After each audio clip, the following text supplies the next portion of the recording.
প্রিয় দর্শক, আসসালামু আলাইকুম ওয়া রাহমাতুল্লাহ। তো আমরা এখন এসেছি টিএসসির মোড়।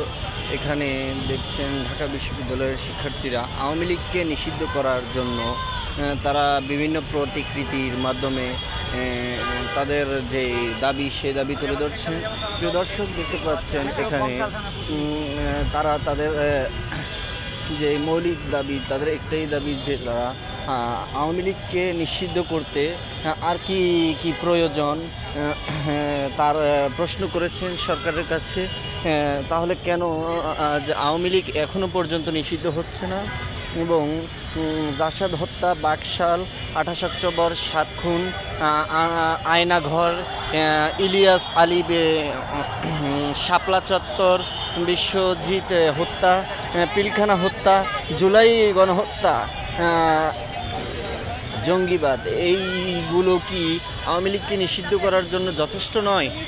যে কারণে আওয়ামী লীগ এখনও পর্যন্ত এই স্বাধীন জুলাই বিপ্লবের বাংলাদেশে এখনও পর্যন্ত নিষিদ্ধ হচ্ছে না কেন? এটাই সাধারণ মানুষের দাবি, আর সেই দাবিকে জনগণের কাছে তুলে ধরেছেন ঢাকা বিশ্ববিদ্যালয়ের শিক্ষার্থীবৃন্দ।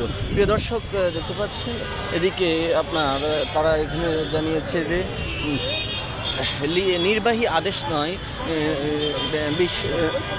বিচারিক প্রক্রিয়ায় মাধ্যমে আওয়ামী লীগকে নিষিদ্ধ করতে হবে। এবং আওয়ামী লীগকে নিষিদ্ধ করতেই হবে, কারণ এই 36 দিনে আওয়ামী লীগ যে গণহত্যা চালিয়েছে, সেই গণহত্যা শুধু একটি রাজনৈতিক ইস্যু নয়, একটি সমাজতান্ত্রিক ইস্যু নয়, এটি একটি মানুষের অধিকার হরণের একমাত্র মৌলিক পন্থা হিসেবে আওয়ামী লীগ ভেবেছিল। তাই আওয়ামী লীগ স্বাধীনভাবে এই বাংলাদেশে জুলাই বিপ্লবের বাংলাদেশে রাজনীতি করার ক্ষমতা রাখে না, এটাই জনগণ বিশ্বাস করে। যদি আওয়ামী লীগ স্বাধীন বাংলাদেশে এই ক্ষমতা রাখত, তাহলে এইভাবে আওয়ামী লীগে এই সাধারণ মানুষের উপর প্রত্যক্ষভাবে পরোক্ষভাবে ঝাঁপিয়ে পড়তো না, এবং সারা বিশ্বের কাছে নিজেদেরকে কলঙ্কিত করতো না। তাই বাংলাদেশ, স্বাধীন বাংলাদেশে এই কলঙ্কিত